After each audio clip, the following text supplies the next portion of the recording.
All right, hello and welcome. Let's start up the stream here.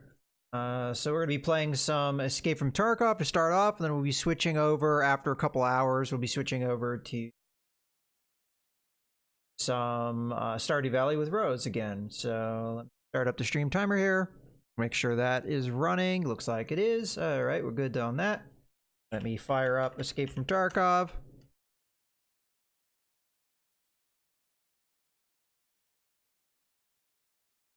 Listen to some music, getting ready for the stream. And it was kind of a nostalgia trip. I listen to a lot of 80s music, and that's what a lot of people in my community know me for, but today was more 90s stuff, so listen to... I started off with Bush, listened to a few of their songs, Rage Against the Machine, Offspring, Smashing Pumpkins. There's probably one or two others that I'm forgetting at the moment, but kind of that era, that type of music, like alternative rock kind of stuff. I was thinking of Offspring the last time I streamed. I believe I talked about them. I don't know if it was last time or the time before that. I was talking a little bit about a song that Offspring had. I was mistaken though that was on which album that was on. That's all right. It was a while ago. It's starting to get scary thinking about how long ago that was. Now let's switch the camera over here. Because in a few years, the early 90s will be 30 years ago. That's weird to think of, for at least for me it is. I know some of you that may be watching this stream were born in the 90s, so maybe doesn't seem... Maybe seems a little different to you, but... Then again, some people now weren't even born in the 90s. So, yeah, I'm getting old.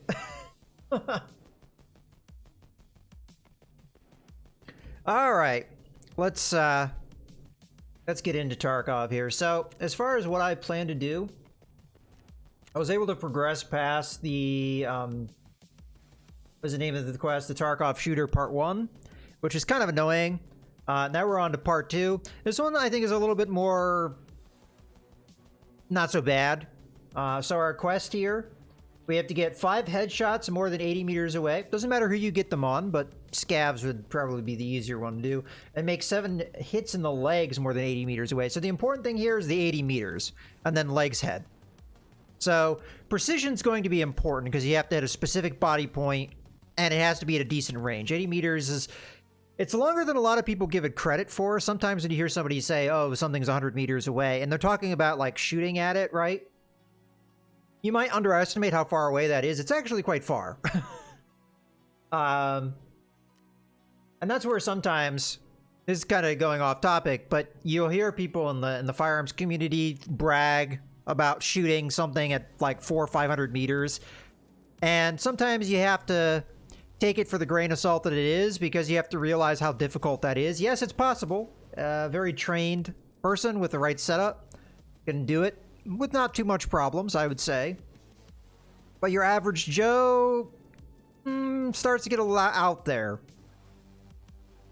Alrighty, in any case, so let's go ahead and get going. So as far as my gear goes, we have some armor. It's not necessarily the greatest, but the idea here is to do some long-range shooting. So if we are getting shot at, things are going wrong.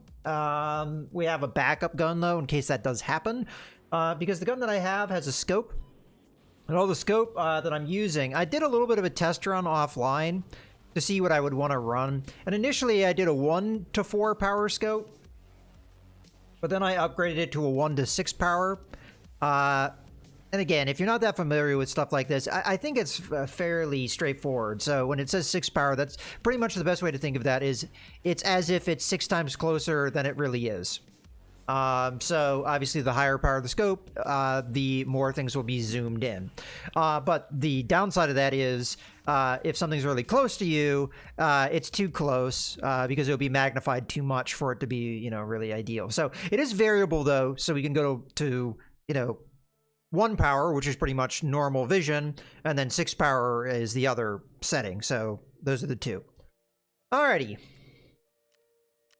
And I'm sorry if a lot of that was self-evident. I just, you know, I don't want to take things for granted. Now, the question is, where would we want to go for this? And I'm thinking woods. First, let's see what the timeline is. Okay, so we either have, like, later in the evening. This is, this would be okay initially, but then it would get dark. We could run night vision just in case. I might want to do that, to be totally honest with you. Or we have the morning. If we go with the evening, people won't mess with me as much. But after a certain period, it's going to be harder to make people out. Whereas broad daylight, it won't be so bad. Let's just see. It's like, I don't really want players to mess with me too much. But it doesn't look like there's many people in the queue here. Maybe we'll get lucky. Let me just double check on our stuff, though. So armor, weapons are insured. We have some backup ammo for the Klin. I'll just call it a Keter because it's a variant of a Keter. We have our ammo. Oh, I did want to make one change. The ammo I ended up picking here maybe is not ideal because initially I was thinking high damage output, but actually if we hit them in the head, they're going to die regardless of the ammo type we use. So I think I'm going to change that out because I think I was like thinking along the wrong line there, especially as I don't have a lot of this 7N1. So there's 3 ammo types for the 7.62x54R. This is kind of the cheaper type, the LPS. It's going to have the worst armor penetration, but the second best damage. Then you have 7N1. This has the next best armor penetration and the best damage output. And then SNB is going to have your best armor penetration, but your worst damage. Now, all of these are going to do pretty good damage output. But the SNB is the only one that wouldn't be able to give you a one-shot chest kill. These other ones would, as long as they get through the armor, of course. But against scavs, I think the 7N1 is probably too much damage, especially if I'm going for the leg meta. I don't want to kill the guy in 2 shots. So I'm thinking that it'd probably be better to run LPS. It's the more readily available ammo, and I have more of it. So we're just going to do a little switch up real quick here.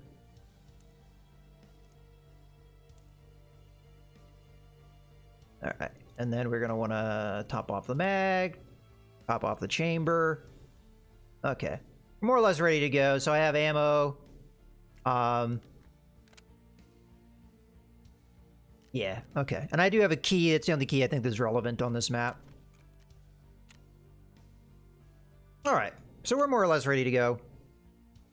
We'll go with this one because, again, daylight, I'll have a lot easier time seeing people, in particular scavs, at long ranges. Ah, now there's a lot of people. Damn it. See, what I don't want to have happen is I don't want this to turn into a sniper duel. I don't want somebody to hear my shots and run for me, because this is going to be a quest that takes a while. Right? I have to shoot somebody. I mean, I'd like to do it all in one go if I can. This is a map that you can do that on, but not if I have a lot of players hunting me down or counter-sniping me or what have you. I mean, if that's what happens, that's what happens. But I really want to get this in one go because this is my most modded up Mosin at the moment. It's got the scope that I want to use. It was kind of expensive to set it up, although I do have the money. I could set up another one. I'd really like to not have to do that too many times, though. So, with that in mind, we're going to do a little bit of a switch up here. What I'd like to do is I'd like to go to night, more in the evening, and we're going to run night vision to accomplish that. I don't have a helmet, though, that can use night vision, so I'm going to have to buy one. At least I don't think I have a helmet. So we're just going to take this helmet off and we're going to go buy one. It's just like the daytime. If we had been a little quicker on the draw, I think we could have gotten a time period when there weren't really a lot of people around. But a little slow on that. That's fine. I was yapping away. All right, let's go ahead and insure that. Make sure it's insured. Put that on that. Put that on that. Let's make sure it's... no, we don't want to have it on just yet because it's going to be evening initially, so the night vision is not going to be necessary, but as time goes on, I've never used night vision with a scope, so I don't really know how this is going to go, but I'd like to at least give it a try. We still may run into players and stuff, but this is probably going to lower that likelihood. See, there's only one person waiting in the queue as opposed to like 5 or 6 or however many there were. So this will probably be a little bit better. Typically speaking, people try and avoid nighttime. And that's just because it's harder to see stuff. If you don't have night vision, it's in particular difficult. Typically, night vision is not good for longer ranges, but I'm hoping the scope will mitigate that. We'll have to see. It could be a massive mistake. And in that case, we might just get out of here. But we're going to need a fairly long range. And again, do the math there, right? So if we had a 4-power scope, we need at least 80 meters away. We have a 6-power scope, but just, you know, in comparison. With a 4-power scope, 80 meters away would be like 20 meters away, right? If we were using our normal eyeballs. So that's doable. The problem is we have to do more than 80 meters. So let's say it's 120 meters away. Well, with our 6-power scope, that's what, like 20 meters. So we can maybe pinpoint those legs and heads a little bit more easily. Headshots in particular are going to be tough to pull off if I don't have the right magnification, if I, you know, that kind of stuff. I might point the Pipper at his head and end up getting him in the chest. And, you know, with the kind of damage we do, I'm getting pings on Discord. Sometimes Discord can be a pain in my ass. Because normally streamer mode would make those pings go away, but yeah, sometimes I go into do not disturb mode. Probably do that on the next run, just so you guys don't hear the pings and it doesn't distract me.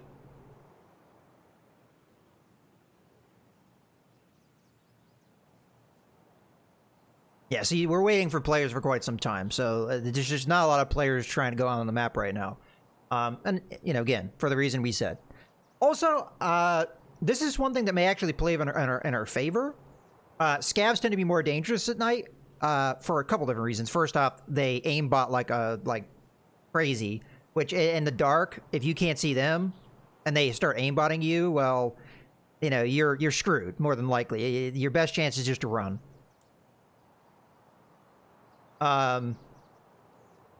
So that's one of the problems at night is that if the scav really aimbots you hard, then you could just die, and there's not a whole lot you can do about it. The other thing, though, is I think scavs are more numerous at night, which, if you're already worried about how dangerous the scavs are at night, having more of them is bad. But for us, we're going to be engaging them ideally at long range, and having more of them actually increases the chances we'll be able to do what we're trying to do. Initially, it will be daylight, though, so that's okay. We spawned at the side of the map where it's going to take us some time to get to where the scavs are. There's some locations I want to be at to snipe. You can get some really long-range snipes. Ideally, you want to be on the opposite side of the map of where we are right now. You know what? Just for the sake of argument, we're going to take out the Clin here. Put that on full auto. Now, the Clin's going to be harder for me to use. Lasers on. Actually, you know what? Let's switch that to the light, because if it's dark, we might want to actually have that light on. I'll only flick it on if we absolutely need it. But that's going to be the problem that we have, is that the Clin will be hard for us to use in the dark. So our backup's not going to be as strong. I'm going to do a little bit of looting here, just so that we have accomplished something on the map. Because with the long ranges that I'm going to be shooting at, I might not actually be able to loot the guys I kill. So we may not get a lot of profit out of this run, depending on how things go. Because at long ranges, I mean, I'm gonna have to like run all that distance to go loot them, and I'm gonna have to find their body in the dark. So it's gonna be tough to loot. Not impossible, but tough. And on this map, you can lose bodies in the grass pretty commonly. At least in my, you know. And I also have, like, a terrible memory, so the chance I'll even remember where I dropped them is probably low. So, yeah, I'm not gonna go out of my way to loot the guys I kill.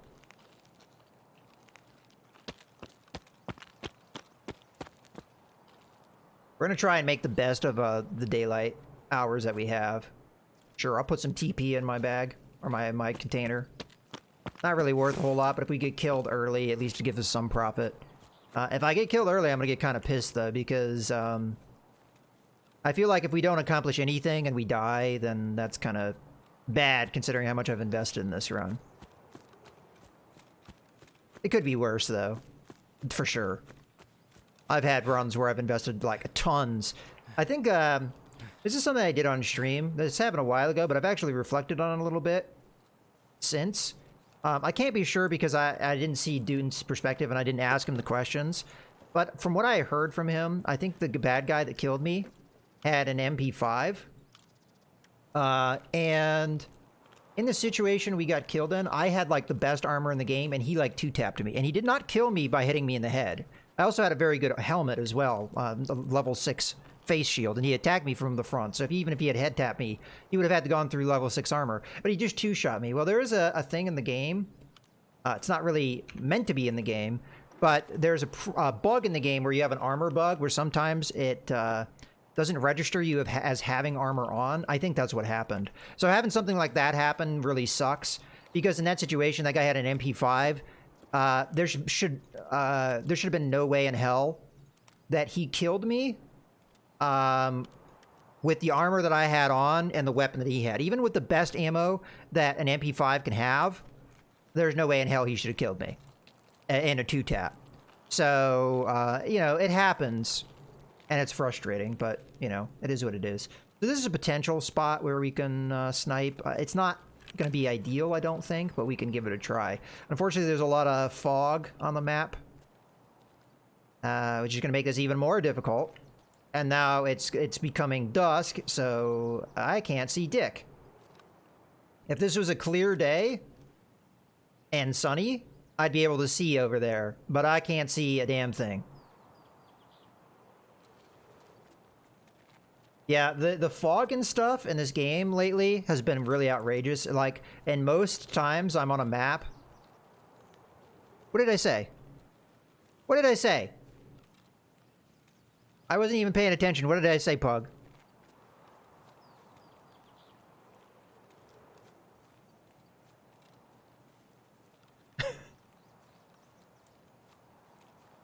I'm a little out of it, so it's probably possible I dropped an F-bomb or something.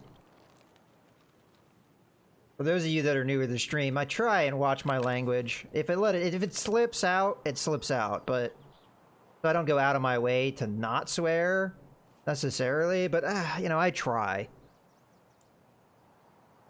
And if you're wondering why, I do it to do it. It's, you know, I think in some regards,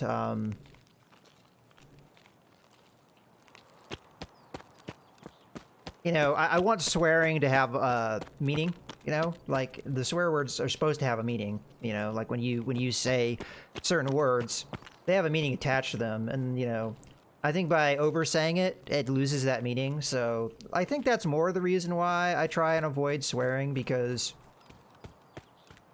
I don't want to, like... I don't want to take words lightly, you know what I mean? I don't know if that makes sense to some of you, but... Yeah, exactly, Pug. It's more impactful. And, you know, I think that there are some words you probably shouldn't say either. I mean, some of them are probably self-evident. Like, obviously, if it has, you know, if it's a slur of some type, then, you know, you probably shouldn't say it. Well, not probably, you really shouldn't say it. But, like, even then, there's a lot of people, you know, it depends on, like, what your culture is in your community. I know in some cultures or communities, you know, they take certain words very lightly. And like, I know, like, I talk to people a lot on Discord, and I'm not going to say the word in question, but I remember having a discussion with somebody, and the word that they were saying, at least in my culture, is really offensive, right? But, you know, in some cultures, some societies, what have you, that word is used all the time. It's almost like just saying bud, right? But to me, it's really offensive. I'm also old, so you got to keep that in mind as well. So, you know, I come from maybe a little bit more conservative mindset because of like my age. When you watch television and movies, okay, if it was rated R, you might get a lot of F-bombs and other stuff, right? Then it's, you know, fair game, right? But they were letting you know that ahead of time, so you knew what to expect, right? But even then, it wouldn't get out of control, right? Like, you watch, you know, like one of Arnie's movies, right? Arnold Schwarzenegger. There's F-words in there, yeah, sure. In some of his movies. But is it constant? No. It isn't.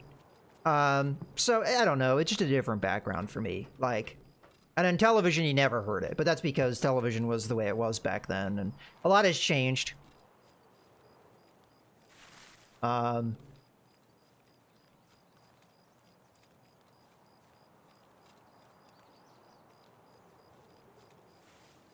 it is what it is. So, you know, I get that, to some people, it's not really that big of a... I think I see somebody.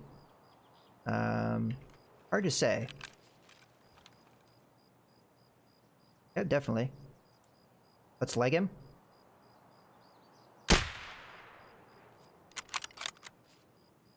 Not sure I hit him. Sometimes the scavs, like the hits don't really register, and I lost him in a bush.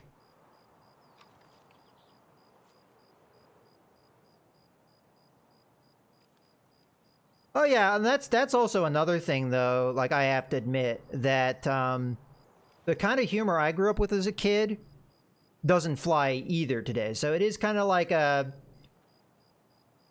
interesting way things have evolved, right?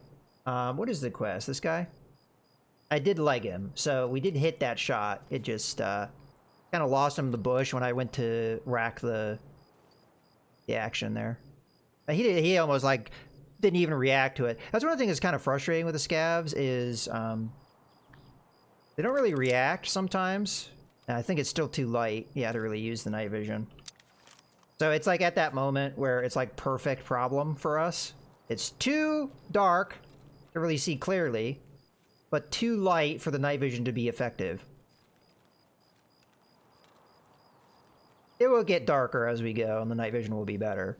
You just have to be patient. So the scav went over that way. He's like deep in the trees though, so it's gonna be tough for me to get a shot on him.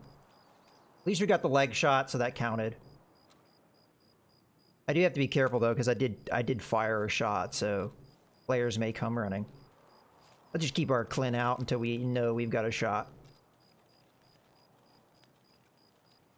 A great example for me is Mel Brooks, right? You watch Get Smart, which is a TV show from the 60s, you know, for those of you that don't know. At least I think I'm saying that right. Get Smart, right? Yeah, I think it was that you know, detective spoof show. I hope sometimes I forget titles and stuff. I think that's the title. If I'm messing that up, let me know. But some of the humor in that is like, you know, really racist and what have you. But that was the humor of the time, and I would watch it today and still find it funny, but it definitely would not fly these days. And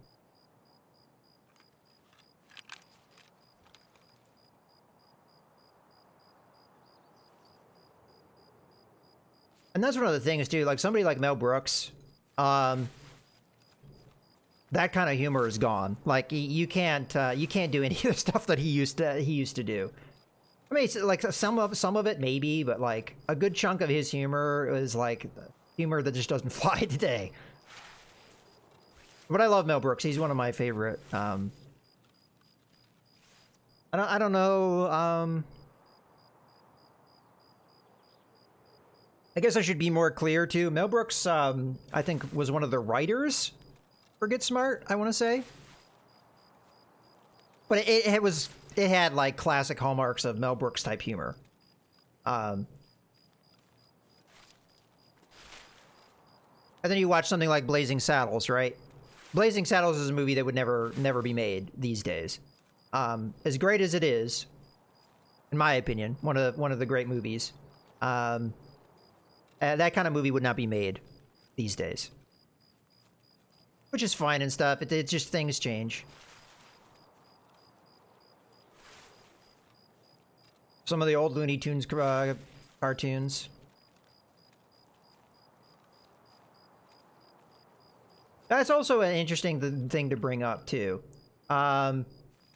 So there are two sides of a coin, right? There's Looney Tunes and there's Disney, okay?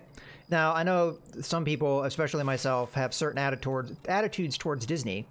But why I bring this up is they have both taken different perspectives of the same issue. And that issue is the older content.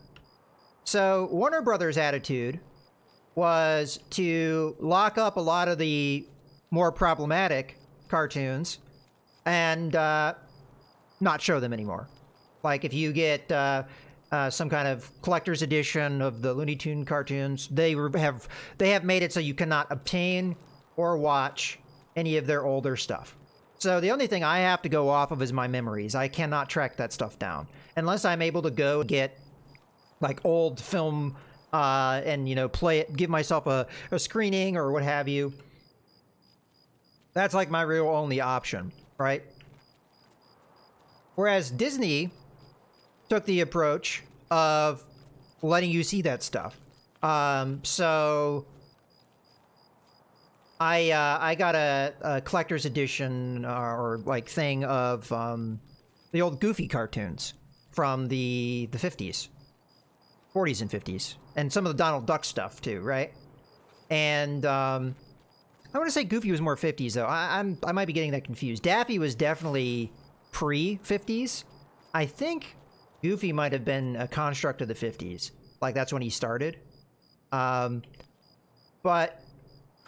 in any case, all that stuff's there, and then they just had Leonard Maltin, I think it was Leonard Maltin, just come on and just go, okay guys, this is something that's a little risque, you know, and it would be like not so great for today, but this is the way it was, you know, kind of explain like what's going on in the cartoon so you get a little bit of context, you know, there you go, right?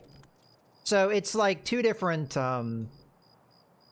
ways to present something. I really want to take this, but I can't really, unless I drop the Clin, which is our backup weapon, I can't really carry it, so we're just gonna have to walk away. I think I'd rather have that than this. Yeah.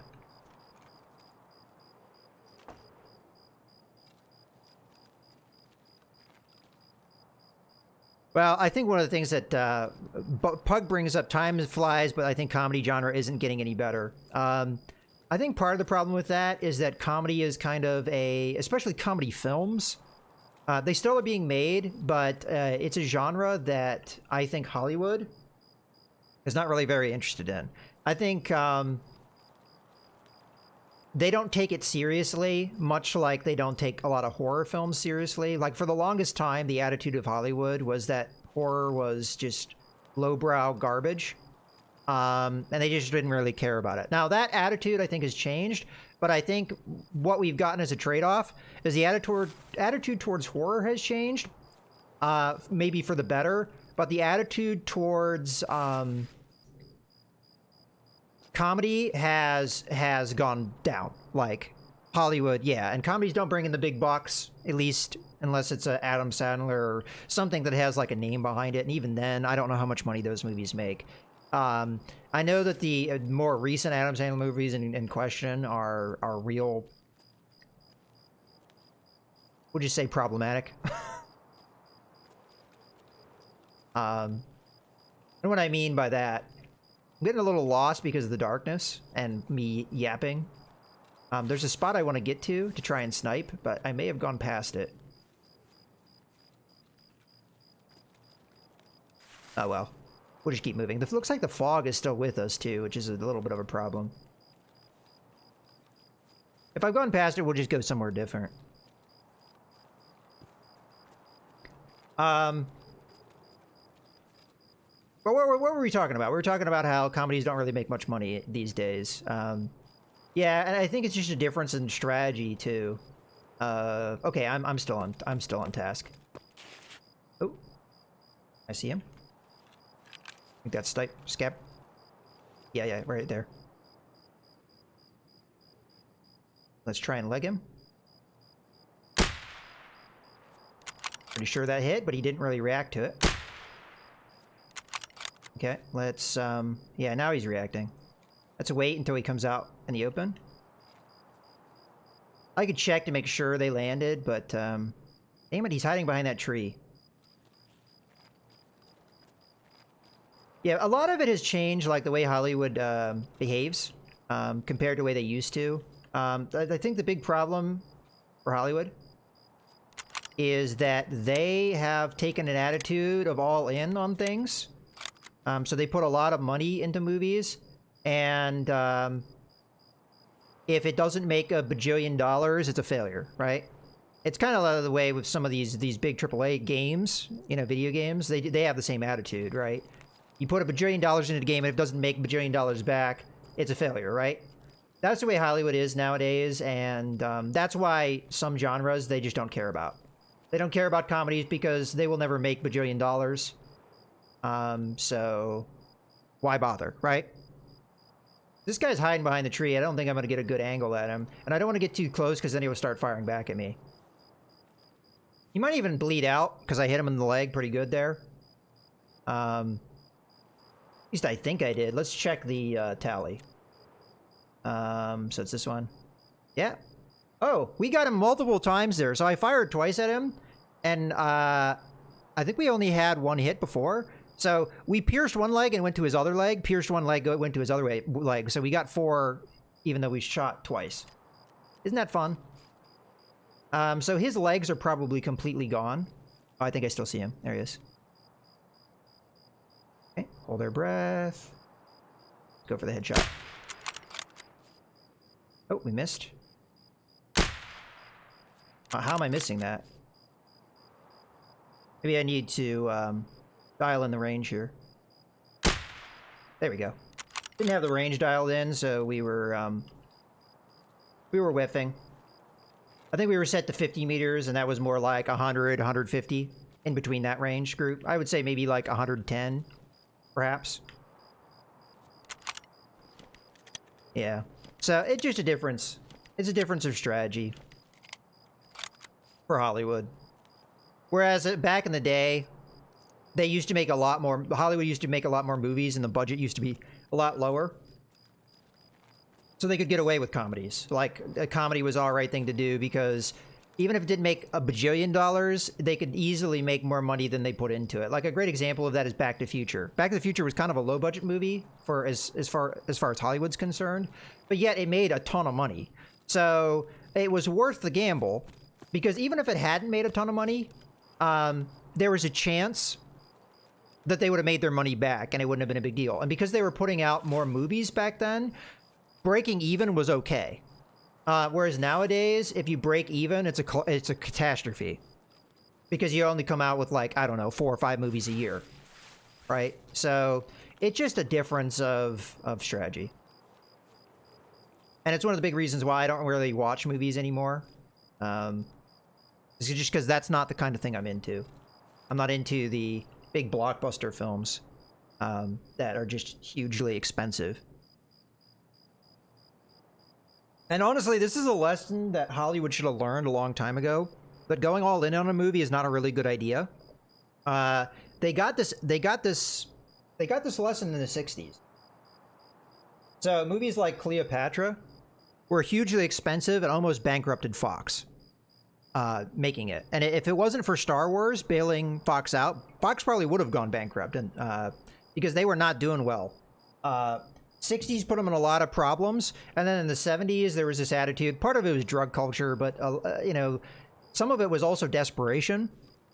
There's this attitude of just making every movie under the sun, just throw darts at the board and hope something sticks.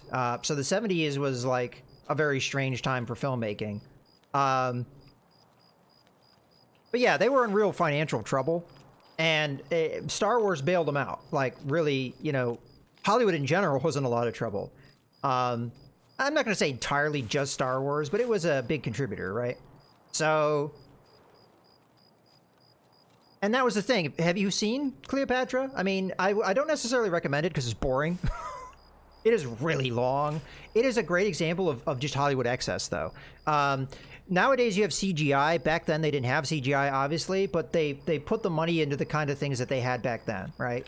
So they put a lot of money in extras, just like absolute buckets of money into extras, and absolute buckets of money into sets and costumes.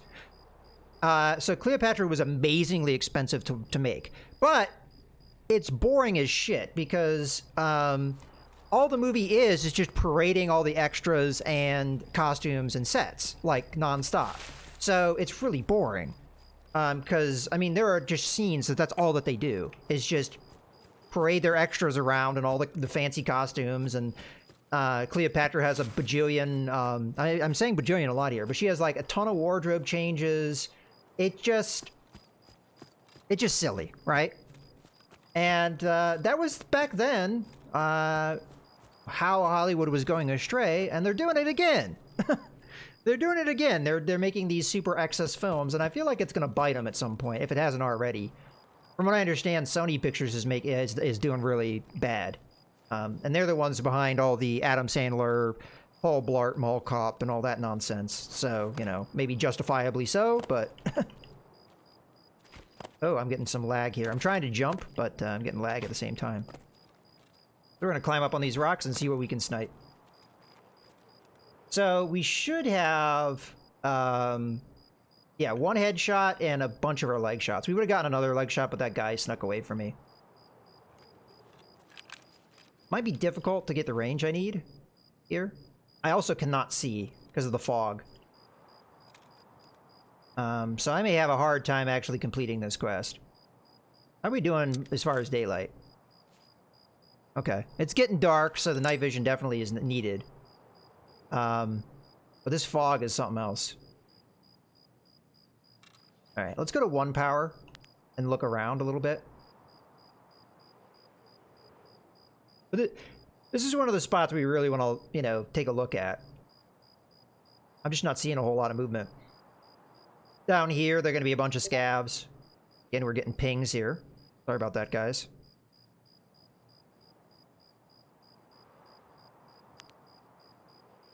Is that a dead body? Or just a rock? I can't make anything out.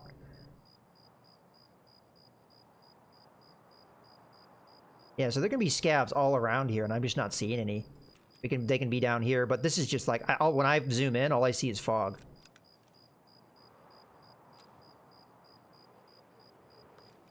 Damn. We've got the ideal situation, but this fog is killing me. Oh well. We'll move on to another one of our sniper spots and see if we can see anything. We are running out of time. So, we got a lot of our leg shots, but we didn't get very many of the headshots because I just didn't get the opportunity.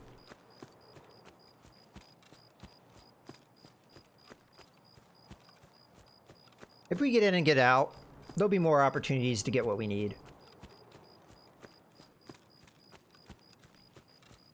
Here's a spot where a bad guy can be, but we also have another area we may be able to see him from.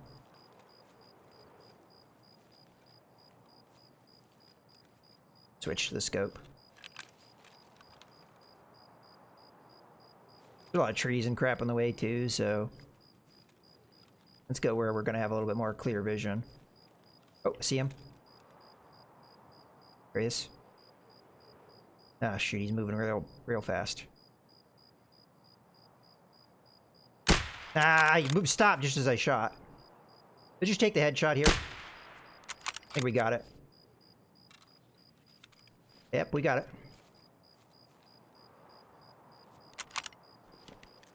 Yeah, this scope works pretty well, though. I like it. It's doing good work for us. Do we take the risk and loot that guy? Because that's a guy I can track down his body. The guy that was up on the mountain, unless he falls down, we can't get him anyway, so... We might be able to get away with a little bit of loot here. I'm going to switch to the close range weapon in case we're in trouble, though. I think he dropped over this way. Because he rounded this rock and then went to the right, I believe. And then we dropped him. There he is. Yeah, I dropped him just in time, too. He was just about to go behind that rock. Okay, so first things first, he has a bigger backpack, so we're going to pick that up. Drop that. Drop that. Put our backpack inside his. Take his shades. Let's check his pockets, make sure he doesn't have anything cool. He has a wrench in his pocket. Not exactly excited about that. Okay. Like I see something down that way. Let's just take a peek. Ah, alright. When we have a scope, we might as well take these peeks, though. We think we see something.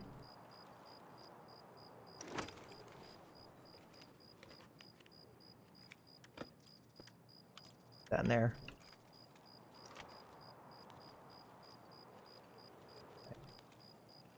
I don't want to go too deep in the woods because I'm worried that I'm gonna have a guy get right on top of me. What do we got here? Okay, that's decent ammo. Where did I end up putting that other ammo? Ah, there it is. Okay, let's just that in the bag. Matter of fact, let's put all of that in the bag. And now we're full up. We'll search here just so we get loot out of this. Oh, gas analyzer. That's worth a decent amount, so try and take it. Our lockbox in case we die. That's worth like 15k. Which, you know, obviously you can get more money than that, but another one, geez. I just won the lottery, more or less, because that's a hard item to find. Getting 2 of them is kind of unusual. Okay. I'm satisfied. How are we doing on time? We got 16 minutes, which is not a ton of time. We are headed the right direction, though, to get to our exfil. And I do have a key that we might be able to exfil even faster, too. So, we're all right. We got 2 headshots and we got 5 leg shots. So maybe we could squeeze out a couple more leg shots if we get a good target. If there's not a guy moving real fast on us, like that one guy. I mean, he wasn't moving really fast, but he was moving enough that it would have made the leg shots or something hard. Like if I had shot him with the leg shot, he might have run, and then I would have lost the headshot. So I thought, take the headshot because that's what we're behind on. Got some more loot potential here. We're not far from our other sniping spot. Crap. What are we doing on hydration? Kind of low. It'd be nice to get some drink. Alright, we'll take that.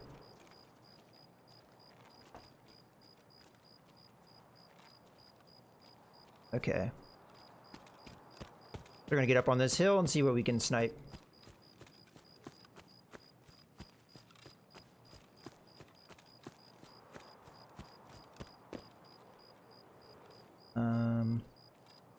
There's a way to get up on top of this rock. There we go. Alright, there can be bad guys along this road. Can't see them yet, but let's switch to zoom. Okay, I see a flashlight dancing there. See if we can track it down. I can just barely see him with the fog. Yeah, I think he's motionless. So let's hold our breath. I think this is a leg shot. I think he's still there. Yeah, he's moving. Leg shot him again. It'd be tough to get the headshot. But I think I see where his head is. I hope I just got it. No, we missed. Go for another leg shot. I think that was behind him. Come on, stop moving. Okay, we got the legs. Now we just need the head. Where'd he go? We're out of breath. Let's just reload while we wait to get our breath back. I think I might have been out of ammo anyway. So the leg shots are done. We just need the headshots now. Where'd he go? It's gonna be hard to make him out zoomed in, so let's zoom out. See if we can track him down. He had a flashlight on, but I don't see it anymore. Yeah, I lost him. Ugh. Oh well. We got the legs. He probably will die. Missing him a lot there because I just could not see him very clearly. Maybe we could get a better position. A little closer. I don't want to get too close because then they'll start firing back at me and I don't want to die.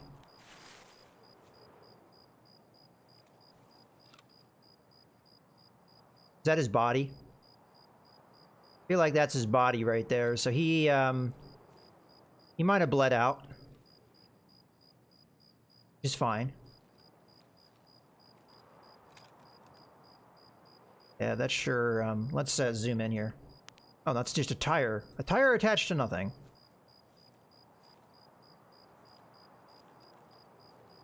Alright, we'll just do a little bit of stalking here. We are running out of time. Once we get to, like, I don't know, under 10 minutes, we probably want to get out of here.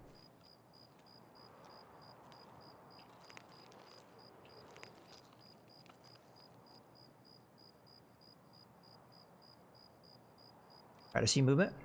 There it is. Hold our breath. See if he will stop. Not stopping. Come on, guy, just stop. Stop and give me your headshot. All right, F you. Got him. Was that a headshot? It was not. Damn it. Probably nicked his chest.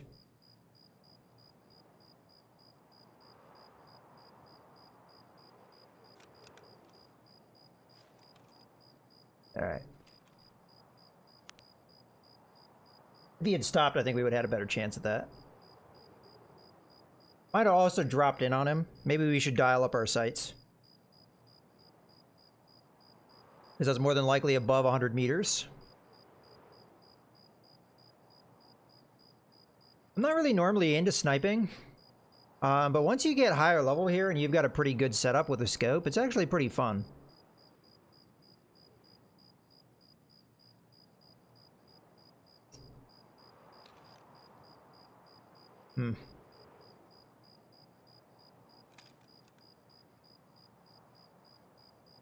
Problem is, if I have my scope up like this, it eats my stamina. So I can't do this too long. Because if my stamina gets entirely eaten up, then it starts bobbing like crazy and you're not going to be able to hit anything.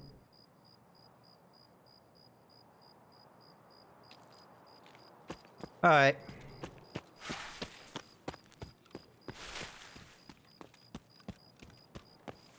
I'm not sure where those two went. I mean, I know it dropped the one dude. The green smoke is there, so in theory we can exit this way. I guess I'm just gonna reset here. Maybe we can go when there's not a fog. Because this fog's killing me. Can't really see very well. Nothing in there. We could get a drink here. I'd like that. Ass. Alright. Oh. Unlock the door. There's more stuff to loot in here. I'm gonna try and loot it, but we might hit the extract. Trying. What the F? It was entirely empty. Well, that sucks. Well, we're out.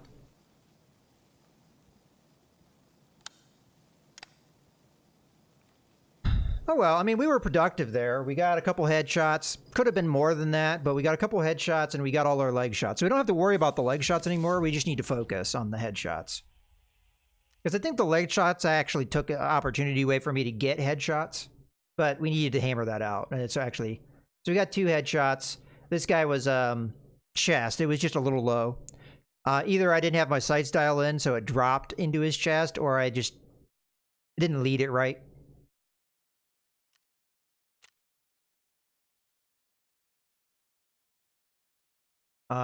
So we fired 14 rounds, we hit 11, although this is misleading because remember we pierced one leg, hit another on that one time, so we're actually going to have more hits there, so more than likely the 64% accuracy doesn't add up here, and that's because we were getting multiple hits with one shot. This is the damage we did, and longest shot distance, 234 meters. Yeah, I did not have my sights dialed in at all, so what happened there is I aimed at his head and it dropped down into his chest. It happens. All right.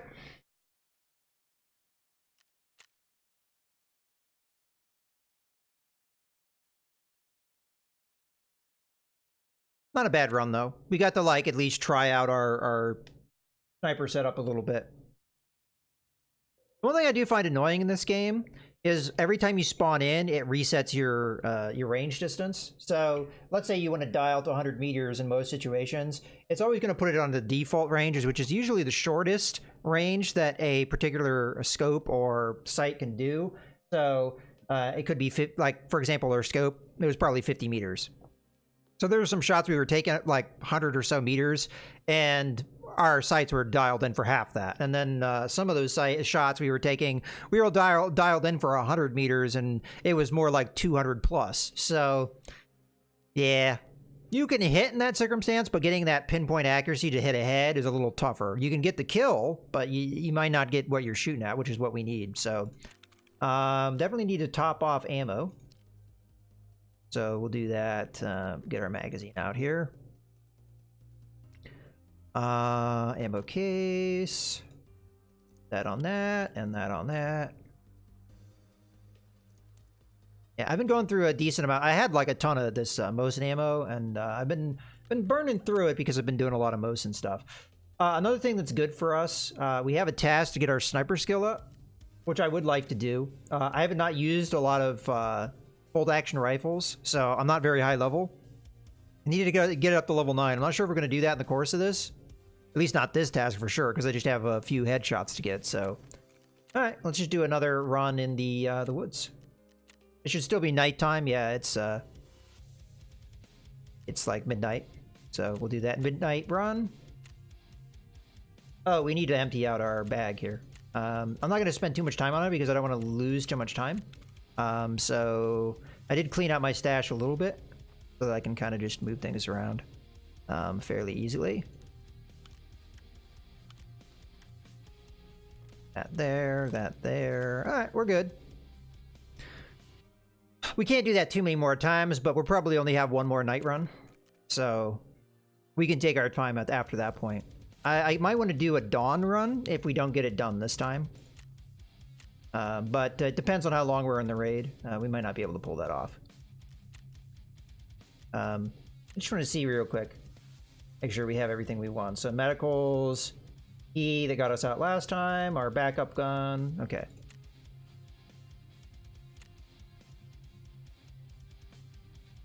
Kevin James is a comedy god.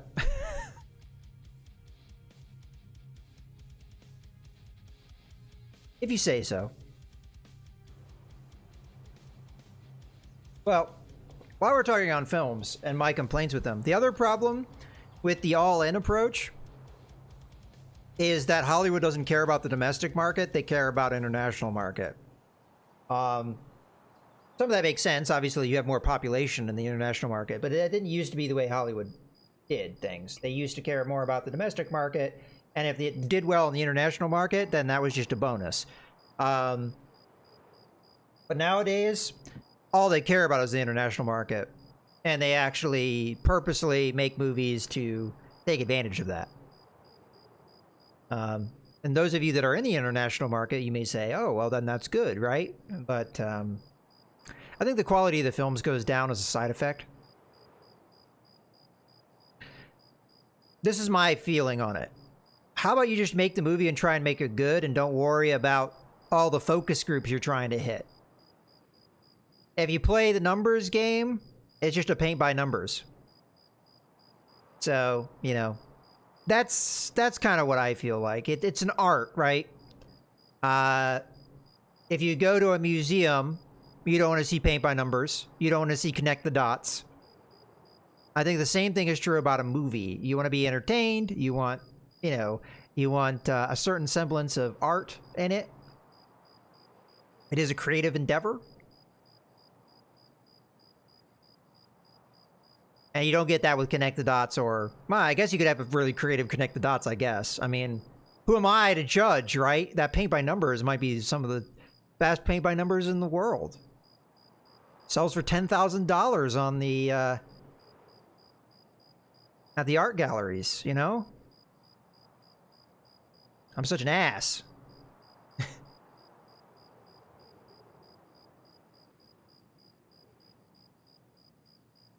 I also must say, and I know this is kind of a meme, but I do love Bob Ross. I have watched him. I watched him back in the day when it was on PBS, and I'm glad that he has the attention. Fortunately, he got that attention after his death, so he didn't really get to benefit from it too much. But it's good that he got it at some point, right? Because he definitely deserves. Even if it is a meme at times, he deserves the attention he's gotten because he was He was a good guy. At least as far as I know of him. For all I know, maybe behind doors he was a horrible person, but his persona that he put out there, and that's the one we're going to remember him for, was very positive. So it's good he got some recognition at some point. It's just you would have liked to have that more when he was alive. And for those of you that don't know, it was actually kind of unfortunate. He did die relatively young. I think he was maybe into his 50s, I want to say, when he died. So that's a little too soon. Obviously, there's times where people die younger than that, and it's tragic as well, but... Well, everybody...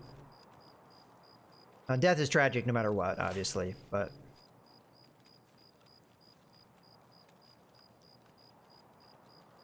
Okay, it doesn't look like Sniper Scav is here today. At least I don't see him. Sometimes I get confused on where he normally is, but I think he normally hangs out here. At least that's where we saw him last time, because there's the tree. He could be there, though, and I just don't see him, because he does walk around up there. But he's going to be our best bet. As a matter of fact, while I'm thinking about it, let's just go ahead and dial up the sights to at least 100 meters. Because we need to hit people at 50 meters, so to dial in at 50... What did I say? 80. I meant to say 80 if I didn't say 80. But to dial in at 50 doesn't make any sense for the quest we're trying to do.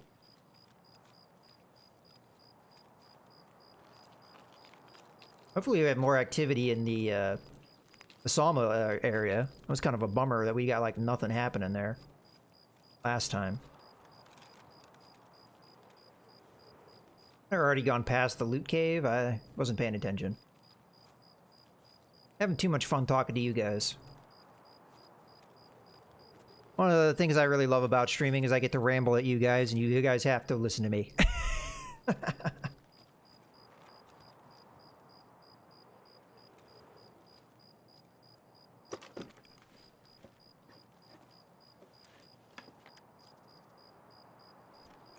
That's a bunch of hooey. We could take that as backup ammo for our backup gun, but I say no. The one advantage of the spawn we had last time is we got to loot a little bit before we got into the action.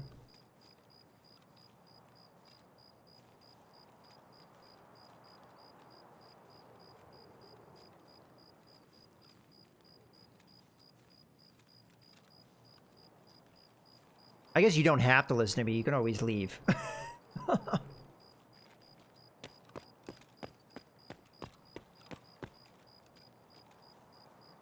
Alright, we're gonna take a knee up here. Just see if we can see anything from here.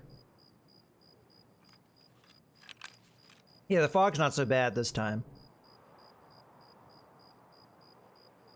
I don't see anything out on the road there.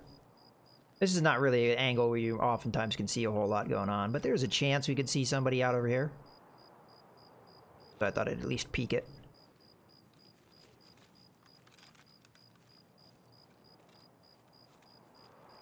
Oh, here, I'll give you guys a survey. Crowd participation. What's your favorite comedy? For me, that's actually really tough. I'll give you my answers. And I think for me, a lot of the ones that I like are technically parody films. But I like a lot of comedy films. There's a bunch that I could say, but the two that come to mind as my tops would be Princess Bride, which that's actually a multi-genre movie, but it is kind of a parody film too. This car is gone. That's the first time I've ever seen that. Are we late in a raid? I don't think so. Princess Bride would be like my all-time favorite. And then probably Spinal Tap would be up there. Austin Powers. Yeah, Austin Powers is very good. I need to watch that again. It's been a while. But yeah. And that's another parody film too. Parody films can be both the best and the worst.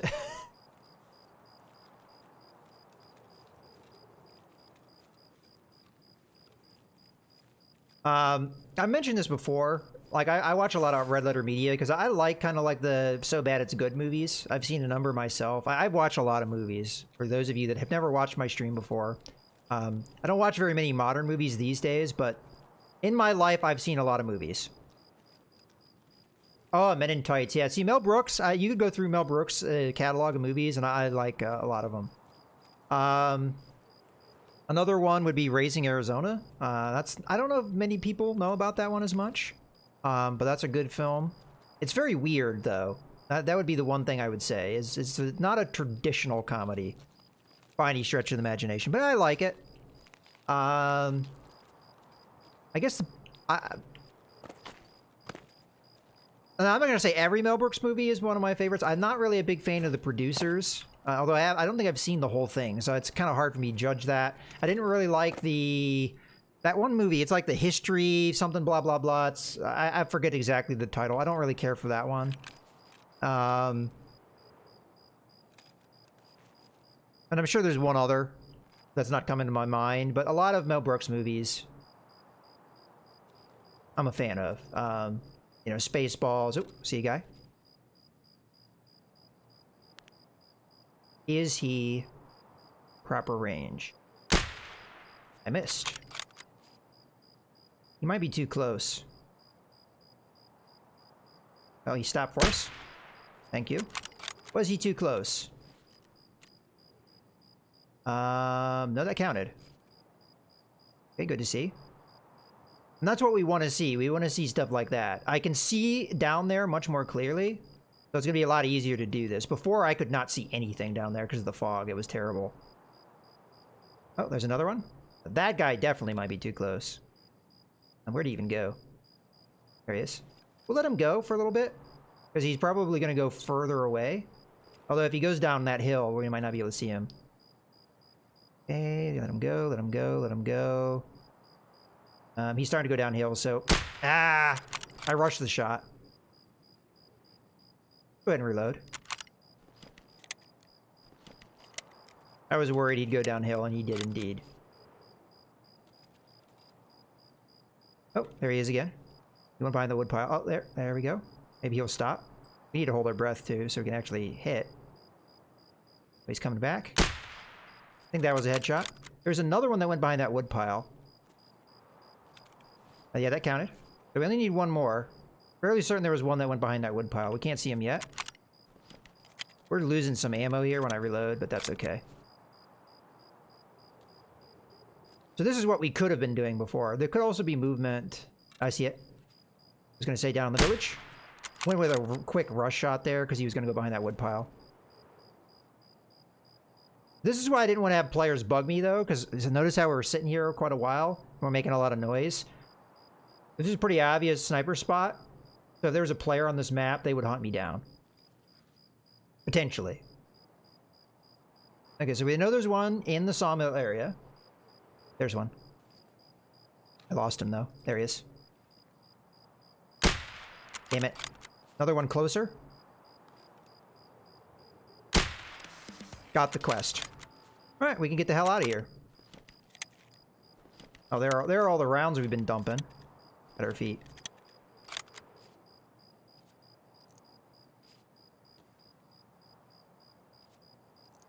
And those of you that haven't seen any of those movies that we've just said, highly recommend it. Although with Men in Tights, watch Robin Hood, Prince of Thieves first, because that movie is more directly, it's a parody of all Robin Hood movies, but it's more directly a parody of that film. You get a lot more contextual stuff from doing that, because it came out about the same time. See another one, move left to right in the sawmill area. Behind that bush right now, I think. There he is. Hold our breath. Got him. Now at this point, this is just bonus.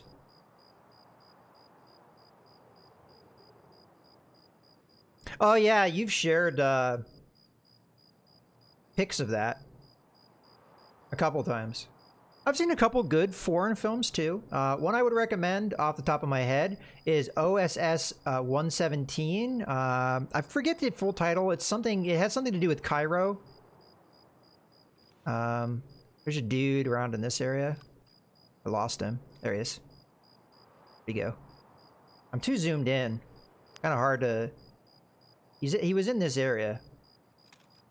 That movie's good. There was a sequel as well. It wasn't as good, but it wasn't as bad. The There's another one. And I think it has an alternate title in the US, so I have to think about it. I have to think about the title. It might be one of those ones I have to look up, because I'm not 100% sure what the title is. So it's kind of hard for me to say. Ah, I hit the rock. Damn it. You know what? Let's just move on.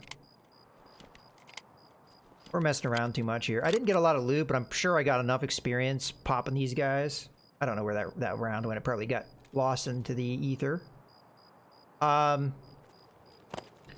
Okay, so I have a hard time with names sometimes. So I'm going to give you guys a little bit of a game here where I'm going to describe a movie that this guy is in, and then we'll eventually figure out the actor. Okay, so movies that he's in. He was in the first Mission Impossible. This is a French actor, so that will help you a little bit. I think he turned out to be a bad guy in that one, so I think he's only in that one. Because he ends up double-crossing Tom Cruise. I think at some point in that movie. It's been a while since I've seen that one, so if I'm getting certain details wrong, I apologize. So he's in that. He was in a movie where he played an assassin, and he had to watch over this, like, teenage girl, and, like, kind of, he taught her how to be an assassin to try and get vengeance. I'm sorry if I'm not giving you much to go on with that one, but that's all I can remember about it. He's in a bunch of movies. He's a pretty big French actor, and he's been in a lot of Hollywood movies, too. So does that give you guys enough clues that you can try and figure out who he is? Once you guys say the name, I'll go, yeah, that's him. But I'm bad. I always forget people's names. I'm more of a face person. I remember people's faces. I have a hard time remembering names. Even if it's somebody I've seen in movies like 1,000 times. I also have a hard time remembering titles. No, he wasn't the villain. He wasn't the main villain. But he was one of the guys that was on the team with... okay, so Mission Impossible. You know how he's in the vent and he's being lowered down on the rope? He's the guy that's lowering him down. So he was on the team, but he was like a double cross, like, you know, double agent or something. Yeah, Jean Reno, that's it. So Jean Reno is in this comedy movie, and the premise of it, and hopefully you guys can find this yourself by me giving you the premise. Yeah, Leon the Professional, that's the other movie, the one where he's the assassin. That was the one I was trying to remember. See, we could piece it together. Good job. But the other movie, the one that's a comedy that I really like him in, it's kind of weird, though, so I have a feeling it's probably not going to be for everybody. He plays a medieval knight, and the premise of the movie is he gets, I don't remember 100% what happens. I think it's like a witch or something. The Visitors, exactly. Good job. Wow, you win the Golden Star.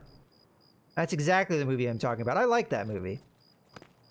It's a little strange, and I don't think it would be for everybody, but I think a lot of, like, French humor can tend to be, like, more on the strange side, so...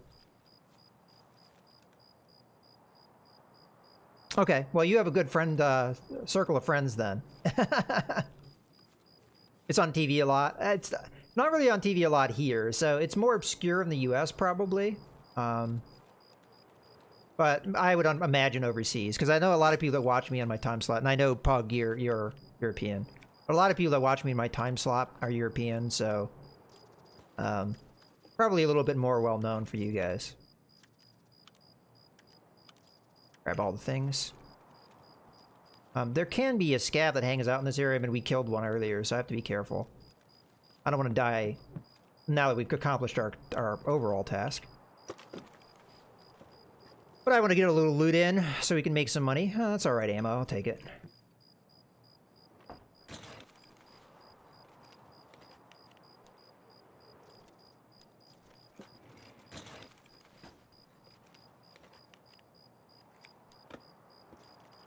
And then, of course, Beverly Hills Cop.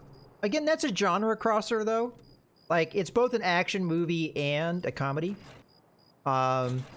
But it's not like a parody. Like, a lot of these other movies we talked about are parodies, although The Visitors isn't really a parody. At least I don't think it is. It's just a silly comedy.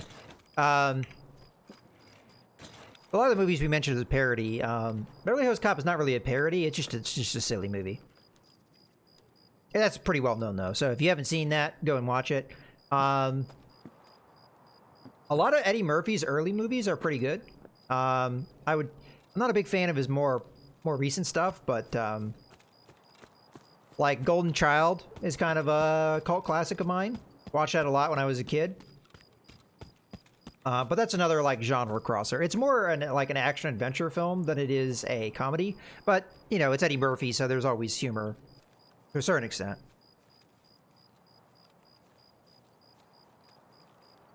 Naked Gun, pretty up there as well. Good comedy. And that, you know what? It's kind of interesting with that one. Leslie Nielsen is a great comedic actor, but the funny thing about him is he's not a traditional comedy actor, and that was, I think, one of the problems he had later in his career of being miscast a lot. In that, what made him a great comedy actor is he was a great straight man.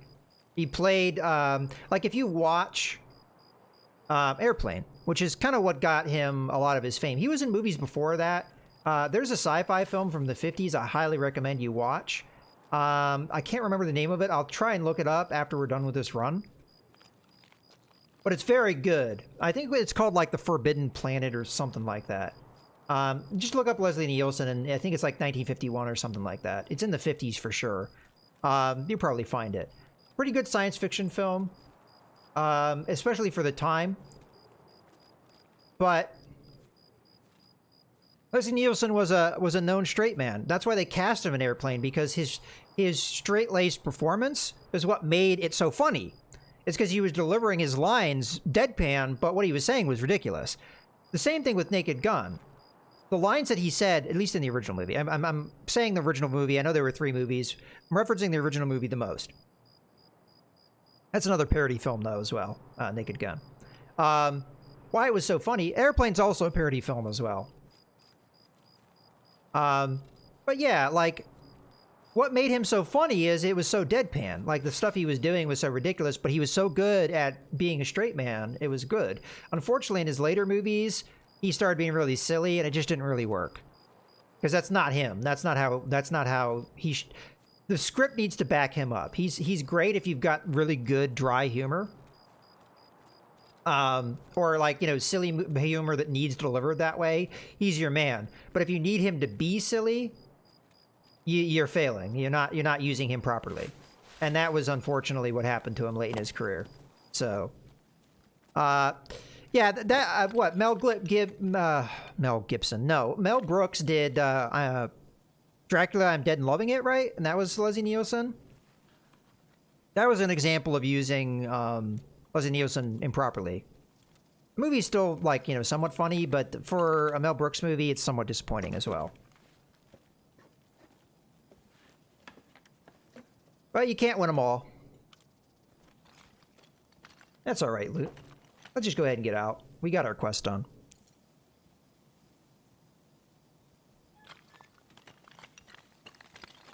Ooh. Little car kit there. Let's see if there's anything in here. Oh, there's something. I'll take it. All right, let's get out of here. That's exactly what we needed, though. Nice, quiet runs where we can just snipe away and be relaxed and just chat and have fun.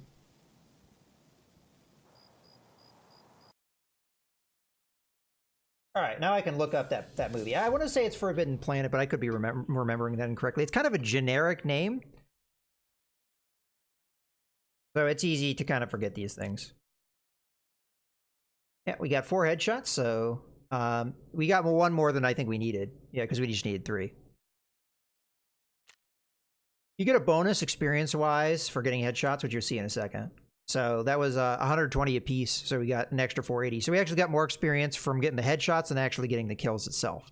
So, yeah, if you can get them, it's a good way to get stuff. Normally I get more looting experience than I get kill experience, but this time it was the reverse. One of the reasons why is every time you check a body, you get a good chunk of looting experience. I didn't do that on this run, so we didn't really get any of that.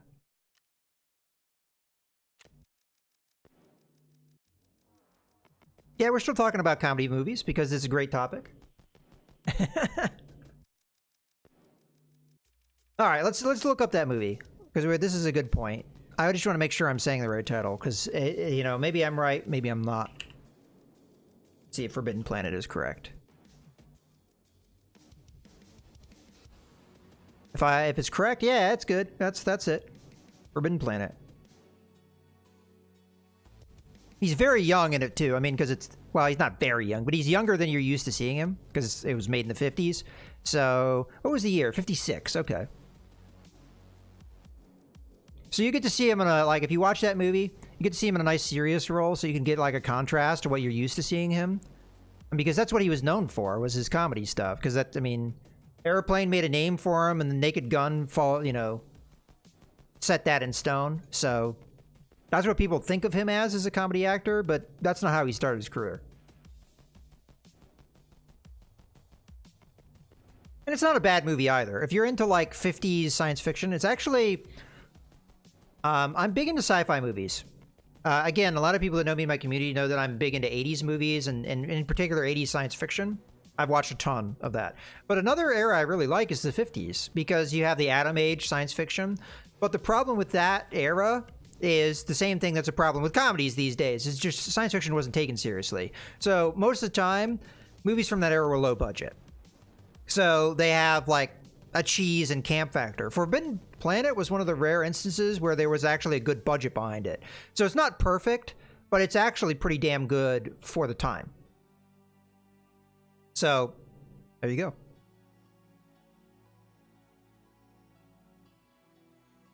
All right.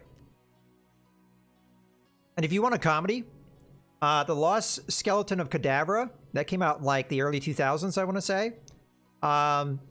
That's a parody film of that genre, like the 50s science fiction movies. So I really like it. So that's a good parody film to watch. I like it. There, I gave you a modern recommendation. Well, probably 10, 15 years old by now, but modern for me.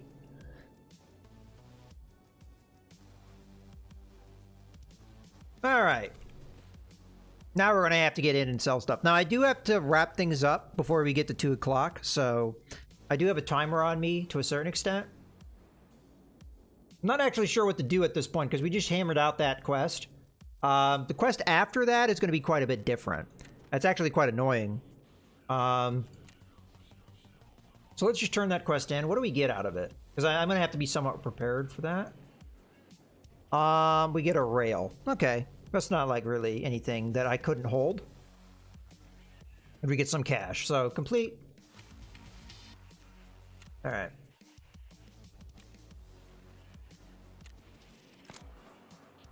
So this is the quest that's a real problem, and I'm not sure when I'm going to try and do it. But you have to kill 7 PMC operatives with a Mosin at close range, less than 15 meters. That's really close for a bolt-action rifle. That's one of those circumstances where if you don't get a one-shot kill, you're probably dead. If you have really good armor and they have like a pistol, you might be okay, but yeah, I'm not a big fan of the bolt-action rifles in the context of using them at close to medium range. What we did today, great. That's perfect. That's what you want to use a bolt-action rifle for, but this is going to be tough. Now, I have kind of a setup going for that that I could run. We'd probably build like a stubby Mosin, like really chopped off, and do that. I don't really know if I want to do that during this stream, though. Maybe next time. I want to save some of the wackier builds for this weekend, because Saturday is going to be our big... If we don't do Dota... it's going to be our big Tarkov day. It's going to be 4 hours of just Tarkov, and it's going to be duos, trios. You know, it's going to be a squad play. So I want to kind of save the wackier play for that kind of stuff. But it's something we could do. More than likely, the best place to do it would be factory too. So I'm probably going to have to go in kitted just so that I can survive a little bit, so I can try and get the kills. If I'm lucky, I could get them fast. If I'm unlucky, I'll just die over and over again. But it's just not my style of play. I don't really like doing like the quick snap precision shooting. I'm not that kind of guy. Okay, so let's just get our stash in order here.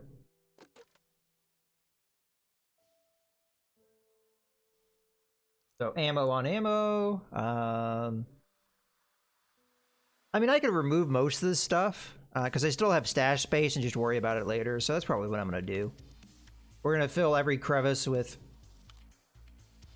our loot. Sorry if that sound came across as gross, but sometimes I have fun with it nonetheless. Okay, so that's all filled out, and then we got this little area in here we could fill stuff out with.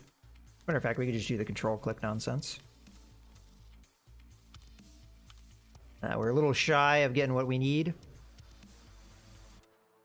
So I'm probably gonna have to sell maybe a couple things.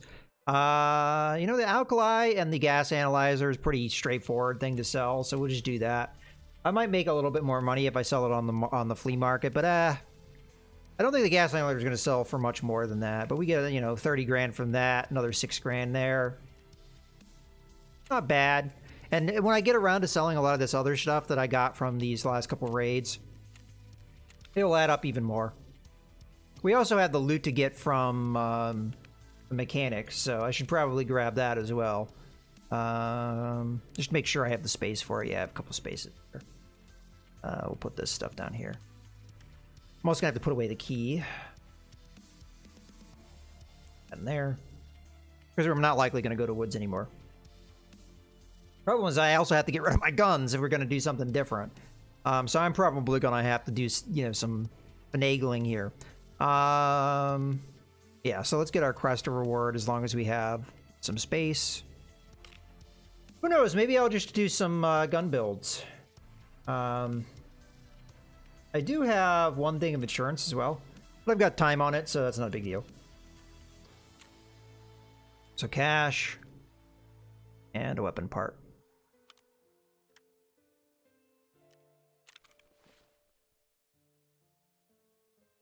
All right, let's do some weapon builds. Because I got an 11-inch barrel here, I'm tempted to do a build of an FAL because I have one. And stock FALs take up a ton of space. So it'd save me a lot of space if I was able to reduce this, because a lot of that's the barrel. The problem with that is I have to get a different handguard as well to make it work. So let's do that. I'm gonna have to make room for myself though, so we can actually manipulate these things somewhat. Let's just go ahead and tear this gun out of there, and then we can kind of manipulate it as we need. Alright, so we're gonna do... I'm hoping that the link search will get me my handguards. Gear mod... Doesn't look... Oh, no, there it is. Handguard. Yeah, vital. Obviously, it's a vital part. Okay. The one that I need is the short. It's like I really have one choice. Like there's a lot of choices here, but there's only one choice that lets you do the shorter barrel. So I just need the shorter version of this. So it's gonna be that one for sure. I can't buy it because I'm not level 4 yet from the mechanic, but I could buy it for some dollarinos. It's definitely an upmarket. Nobody trades it, unfortunately, so we're just gonna have to eat the cost. I have a fair amount of dollars, so I probably don't mind. But I'm actually torn on whether to buy it for dollars or buy it for rubles, even though I may be spending more. Yeah, we'll do it for dollars. Climbing for dollars. That's a Running Man reference. And if you haven't seen that movie, I recommend it. I'm a big fan of Arnold Schwarzenegger movies, so I've seen most of them. I haven't seen some of his junkier movies, not all of them anyway. I've seen some of his bad movies. Let's grab the muzzle device there. So there, we just shortened it by a little bit. Makes it a little bit more, a little easier to handle it. But yeah, I really need to clean up my stash, because if I can do that, I could fit the Because this Mosin rifle is going to be long, right? And it's going to be kind of tricky to get it in my stash. I could remove the suppressor, which would help a little bit. Shorten it up. So you could put that in its place, although then we have a dead zone here, right? Because we could fill that with an MP5.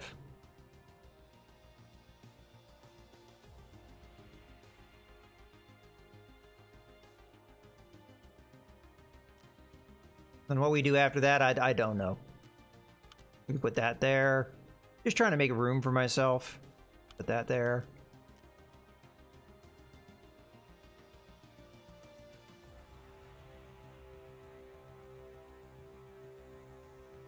All right, so what is the size of this thing now? 1, 2, 3, 4, 5. Ooh, that's problematic. I don't know if I can really do a whole lot with that.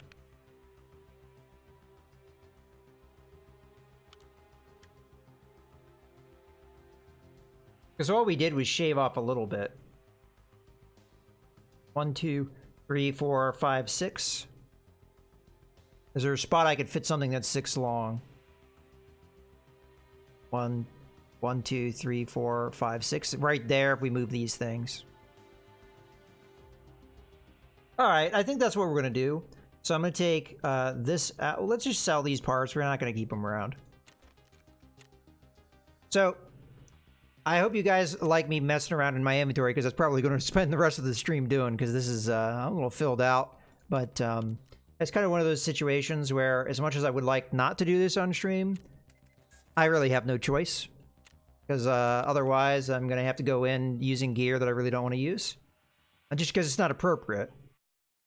Using a bolt-action rifle with a big scope on it is not going to be a good idea when it comes to under 15 meters. So definitely we don't want to run with that. I'll just stick that there. And we'll do that. And then this stuff we need to move. More than likely sell a lot of it. Matter of fact, I'm going to sell this weapon part. Put those up there. And I may sell this car kit. Alternatively, I think I sell this. I'll get more money out of it anyway, I think. Okay, so we got all this sell, except for maybe this site. Which we may just stick on something just to get it out of my hair. Or just put it down there, maybe. Alright, so now we have a place to put our rolled action rifle. So that's taken care of. Now we can get rid of this. Alright.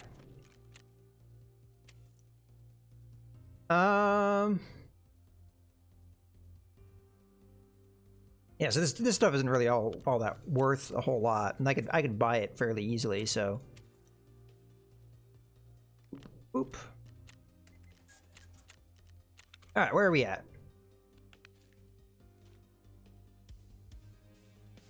So I can put my bag back. Could put this back. Question is, what are we going to do? Whatever I'm going to do, it has to be relatively quick.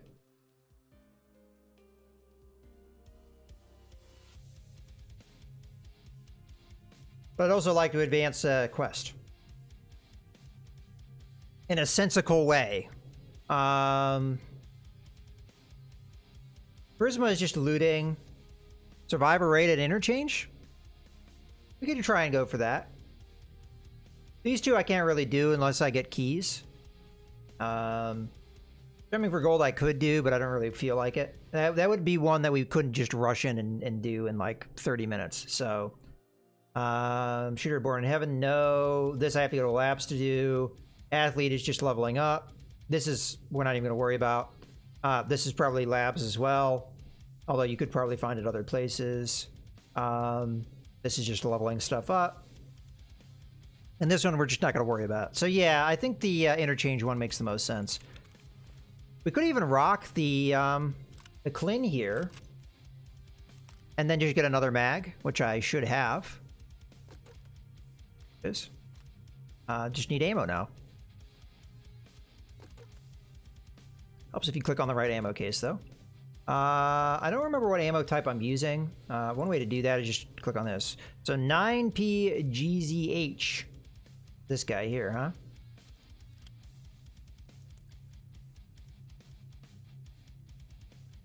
It'd be nice to have some backup ammo as well, because we might bleed through ammo real fast.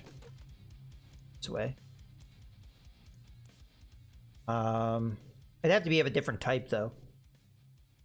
Guess we'll go with this one. There's 50 of that. We can do a nice 50 stack. With macro ammo, I don't think it really matters what the quality of the ammo is. I'm sure there's some that are slightly better than others, but they're all kind of bad. We definitely don't want to run night vision, I don't think, unless we want to do a night raid. But I think at this point, it's probably beyond the time where we could do a night raid. Yeah, it's like 5:30 in the morning, so, and then 5:30 at night, so, or in the evening, I should say. So, yeah, we're gonna have to make room for the helmet then. Probably what we'll do is we'll just swap one helmet out for another. Or we'll just put it here. There we go. I still need a helmet though, so I should have a helmet laying around. That's insured. There we go. All right, we're more or less ready to go. We've got our armor, we've got a gun, we've got ammo, we've got backup ammo, we've got our health situation. I don't really have any keys for interchange, at least ones that we're gonna use. So we're more or less set. I've got all this nonsense I need to clear out at some point too, but we'll worry about that another time. All right, so we're ready. Let's get going. I think 5:30, we kind of want to get on that raid sooner rather than later anyway. So our quest here, we just have to make it through and survive. I think that's a good one to have with only a half an hour left to go. The problem with that is that interchange tends to be a bloodbath. Definitely it does. Tends to be a bloodbath.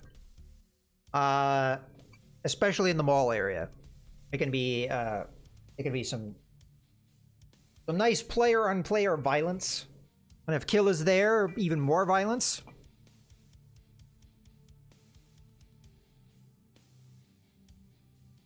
A trick, though, with the survival is you can't do a run-through. It doesn't count. So you have to get enough experience to avoid the run-through. So I don't know what my strategy is for that. Clint is kind of a close quarters kind of thing. So ideally we get indoors, but that's where the bloodbath happens. So obviously if we die, we don't survive. So we have a dual challenge for ourselves. Make enough experience so we don't get a run through, but also don't get murdered. It looked like there was a fair number of players in the queue. Now, one thing that is kind of misleading with that is those players that are in the queue are people that are looking for a party, which is why they're there. Players that aren't looking for a party won't show up. If they're on your friends list, they'll show up as well as a potential person to join with. Because your friends, the people on your friends list, always count as looking for a party to you. But if you're not friends with somebody, they won't show up unless they're looking for a group as well. So that's your mechanic to grab a random if you want. If you want to run with a random, that's how you do it. There's people in that little window. They're looking for a group. You can invite them if they accept, which they may not. If they accept, then you go in with them. Problem with that is there's nothing that stops somebody from killing you. So there is actually a chance that somebody looking for a group is just looking to load in, murder you, and take all your stuff. So there is definitely a problem with that. Because, like, all right, like going into a Battle Royale game with a rando, maybe not the best, but they're not likely going to kill you. They may not even be able to kill you depending on the mechanics of the game. They're not likely going to kill you because you both drop on the same footing, right? And you're also a team. With Tarkov, there's no real teams per se. I mean, you've seen me kill Dutton. You've seen Dutton kill me. And there's no penalty for doing so. I mean, in our cases, it's an accident. Trust me, it's an accident. But in any case, yeah. So it's up to you. Do you want the risk? Are we on full auto? Because we need to be on it. I'm not sure how to approach it with this spawn. There can be scavs in here. I don't commonly see players in this area. Not a lot of loot, though. So if we don't see a scav, there's not going to be... There's a little bit of loot. But I'm mostly coming over here to see if we can kill a scav. I don't have any quests to do that. It's a way to make experience. If you kill him and then search him, Get a little bit of experience, even if you don't pick anything up. And this is a good gun to just... As a matter of fact, I want to turn on my laser. There we go. This is a good gun to murder scavs, as long as they don't have armor.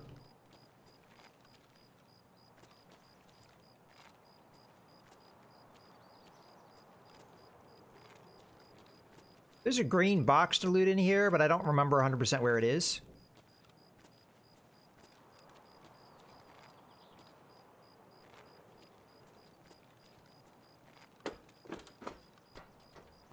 Might have been a mistake to come in here.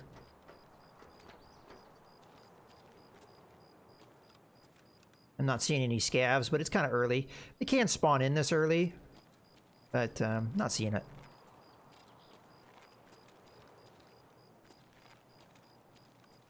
I walk right past the green box, I apologize.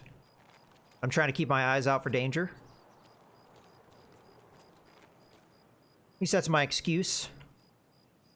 Could be in the middle there. I really honestly don't remember where it is. I don't really hang out in this area often. There's a little bit of loose loot in these tents, but it's not really worth my time.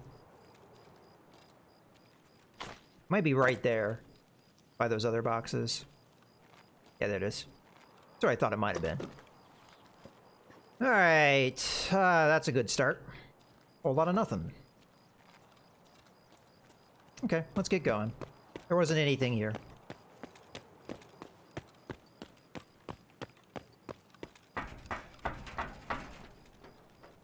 Pretty quiet so far. Sometimes on this map you hear a lot of action early. This is also a map that's really dangerous from a standpoint of there's a lot of player scavs that come on this map because there's a lot of valuable loot. So you can run into them if you hang out in the places that they can hang out.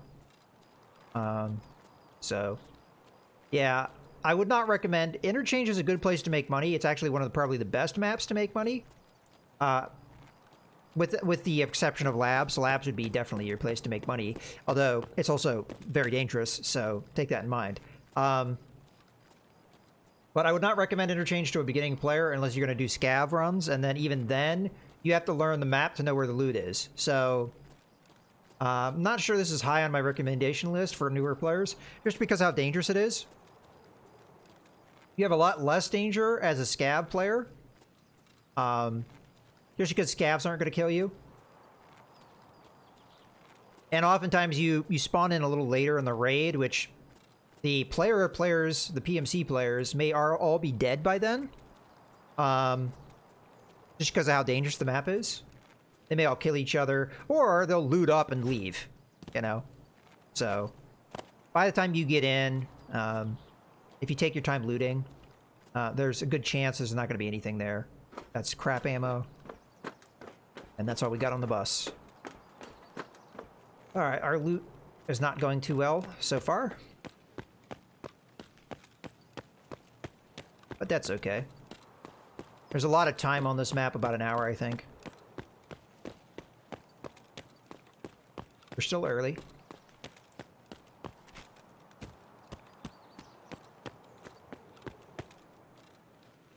That spawn wasn't particularly good for us, but in some ways, it might actually be a good thing for us because it will delay us going inside, which does take a little bit of the danger away. Because in my opinion, the most dangerous part as a PMC is getting in. If you run straight to the mall, that's when you're going to come across other players and have a fight.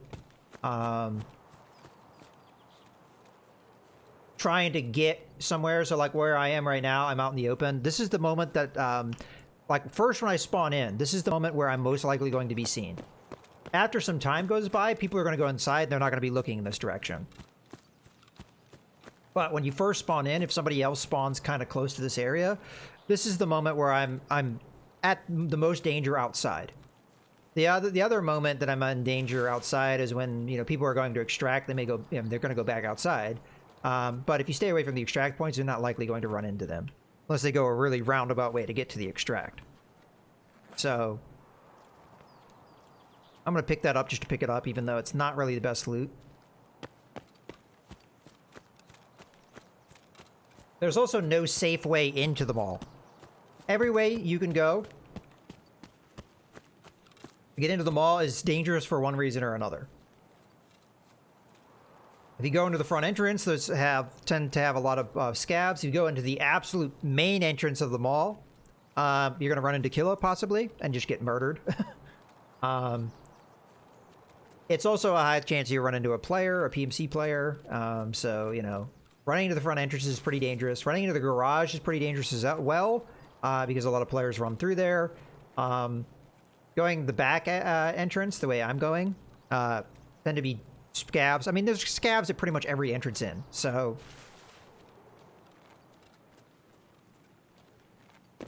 You can get lucky, and they might not be there. You can get lucky and the players go a different route than you do. But if you just run to the mall as fast as you can, if you spawn relatively close, other players can do that too, and it can be a bloodbath.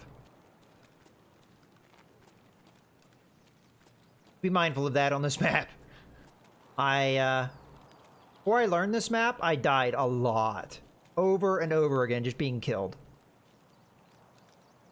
Well, now that I've learned it, I'm not going to say I'm an expert of it. There's still a lot I don't know 100%, like, you know, where everything is. But now that I know the map pretty well, my survival rate on it has gone up, but it's still very dangerous.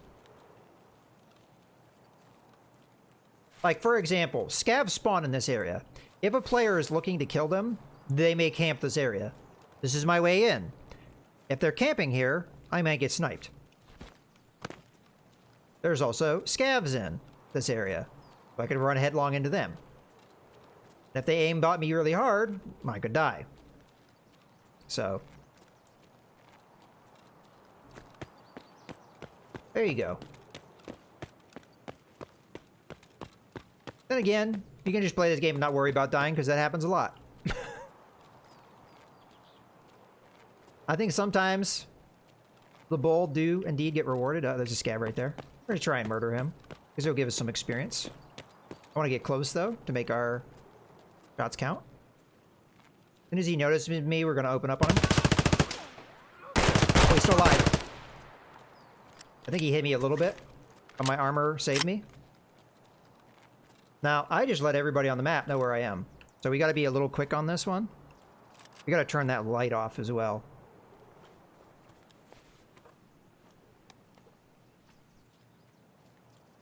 I'm just going to grab his bag. We'll check it later. Okay, let's grab his thing and turn off the flashlight so it doesn't give us away. That's one thing you have to be mindful of. If you kill a scav and pick up his gun, if he had the flashlight on, which did dazzle me a little bit. I'm glad I had full auto to help me there. Yeah, if you don't pay attention to that, you'll be running around with the gun on your back and the flashlight on.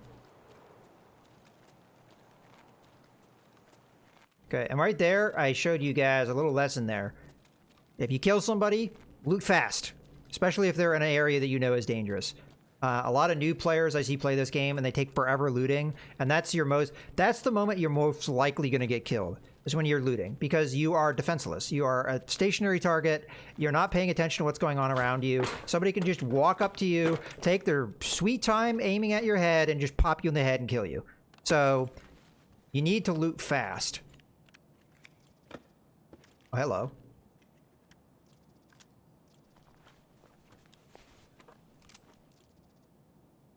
We're going to want that.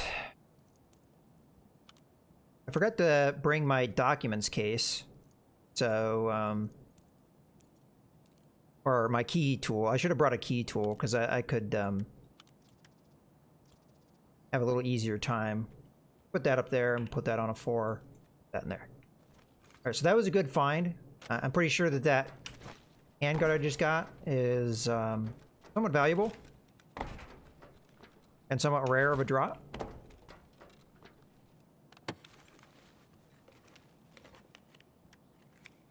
Junk. Well, I'll pick it up. I could do with more shrimp mags. We've got a hot rod. That way for thirsty. Good to go. What do we got here? A little bit of ammo, which we can use to top us off. As a matter of fact, I'm going to do that right now. We dumped through that mag entirely, so...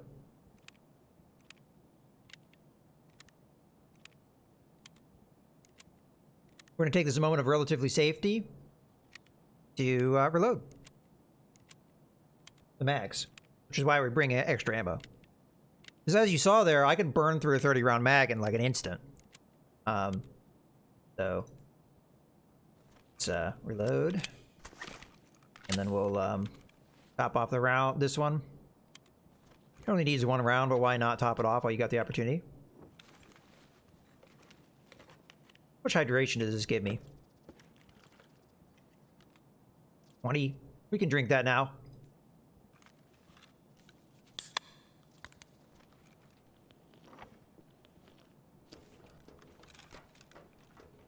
We're going to want to stay on top of our hydration because we get experience by doing that.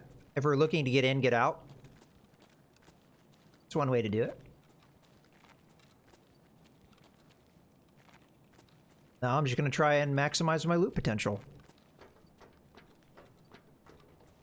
We got a kill, which is going to help us a little bit. Going to go ahead and go through here.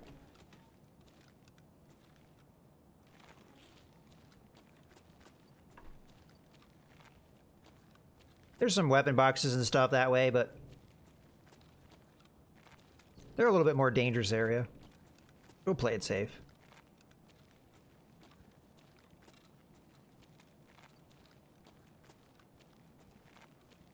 I probably should have dropped to the ground though. That's one thing I need to like train myself to do is like go prone. When you fire upon a guy and you don't initially kill him, go prone. But I don't do it often, so it's just not part of my muscle memory. Just like throwing grenades. I don't throw grenades often enough when I have them. And that's just a muscle memory thing. I just don't have it locked down yet.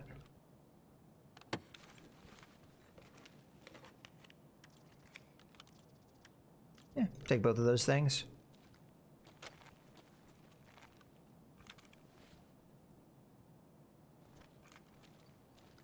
Yeah, not having a key tool or a wallet was kind of a mistake. I didn't have it before because I didn't need it for what we were doing, but for this map, it would have made a lot of sense.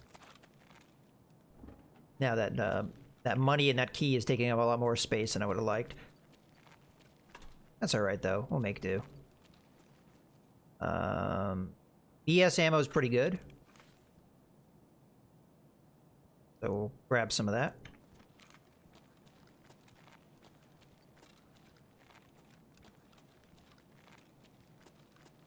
But yeah, that's you know.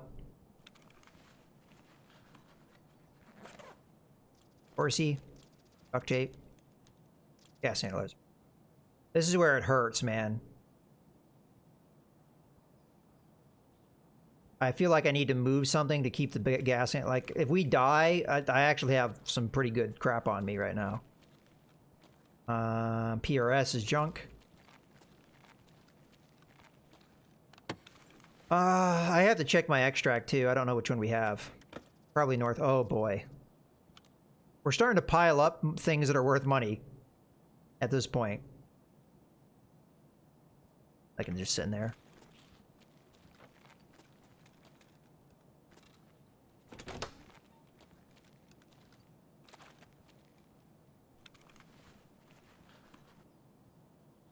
All right. Let's check our extract. I want to say it's northwest. No, southeast. Okay, that's easy for us. We're like already in that area. Technically walked away from that area. So we may finish up the looting and just get out of here. I don't know if we've got enough experience to get out without a run-through penalty, but I sure hope so. I've done a fair amount of looting, and I might do some things just to like follow through and push it home. Oh boy. What do we got here? Might be able to make that work. This only gives me back, what? 20 hydrate. Alright.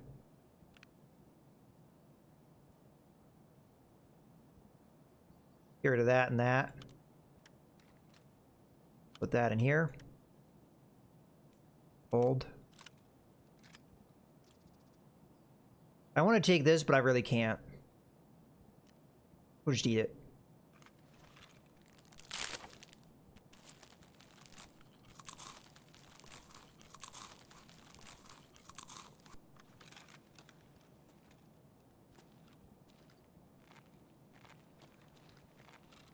Alright. We're just gonna, like, get a little bit more experience here. Probably not going to take anything unless it's really awesome.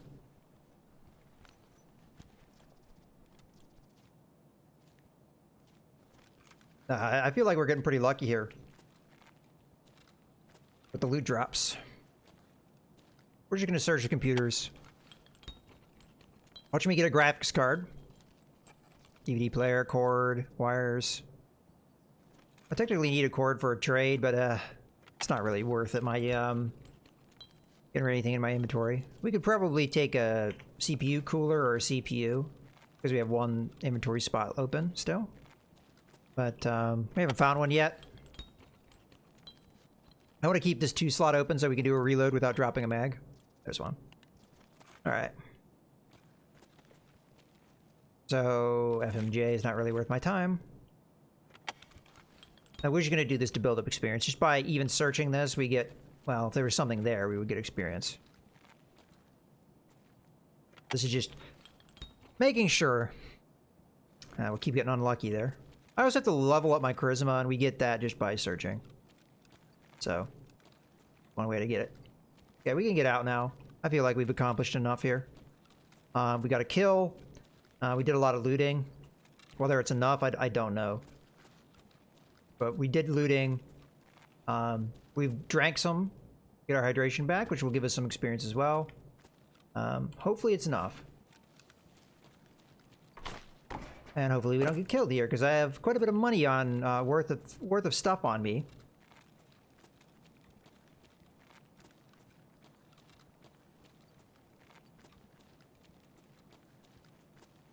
I'm also not going to run out, because I don't want to make too much noise and draw attention to myself. Somebody doesn't know I'm here. They may still hear me, because I'm not really being stealthy, but if I run, they'll definitely hear me. I had to bring contacts as well, which is another oversight, but I was trying to be quick so we could get out of here, because I am on kind of a timer right now, but we're on our way out anyway. Rose hasn't shown up to yell at me yet, so we're alright.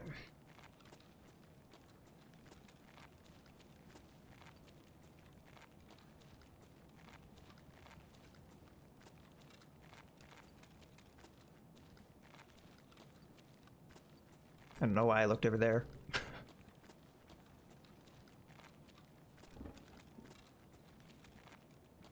Okay. Now more scavs may have...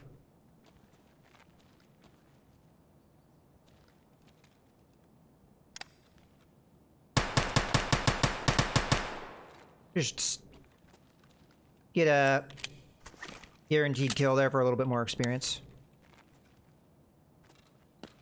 I'm gonna say more scavs can be in the area, so we have to be careful from that standpoint. Is this area definitely a hot spot? Feel like I just saw a dude on the other side of this container. If I didn't, that's fine. Okay, looks clear. Dead body from earlier.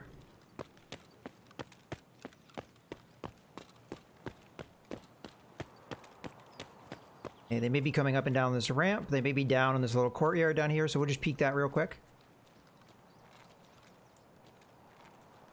See anything? Somebody may pop me as I'm coming out. It's broad daylight, so they'll be able to see me. Okay. Ooh, that was close. Above me. Yes, I think so. He's got the angle on me, but he's not looking down at me. I'm not really sure how to approach this. Scavs can kill you with shotguns a long distance off. How did I not...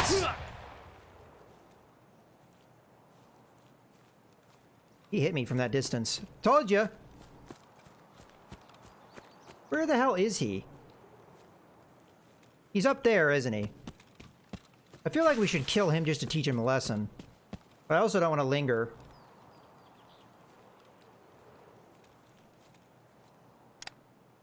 We should probably top off our health before we do that.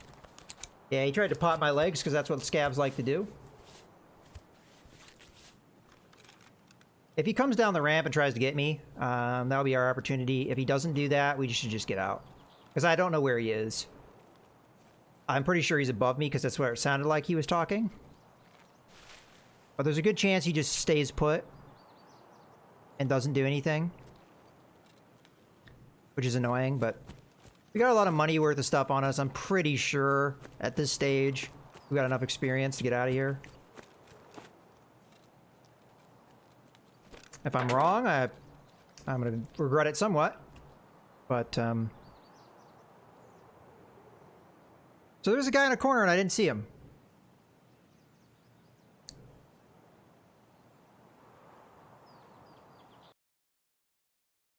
Definitely AI because of the way he snapshot popped my leg with a shotgun. Yeah, we got plenty of experience there. Oh. Headshot, headshot. Hey! I was not aiming for that, I'll tell you that. Recoil just... Well, the one guy went prone, so it was likely I was going to hit him in the head. Very bad accuracy, though. Just sprayed bullets. It works. Okay. And our looting experience. That alone probably would have gotten us through okay. I don't know 100% how much experience you need to not get a run through. I want to say it's at least 500. Because you do get a 300 bonus if you escape. You don't get this if you get a run through, by the way. So there's one survival. I think I'm at like 3 at this point, 3 or 4. I did a few runs. Not particularly trying to do this. I just had other quests and it just so happened to line up. Let's see. Yeah, we're at 4. So I had 3 before. Okay. I dinged my armor a little bit, but it's not really worth repairing. All right, so we're going to wrap up here.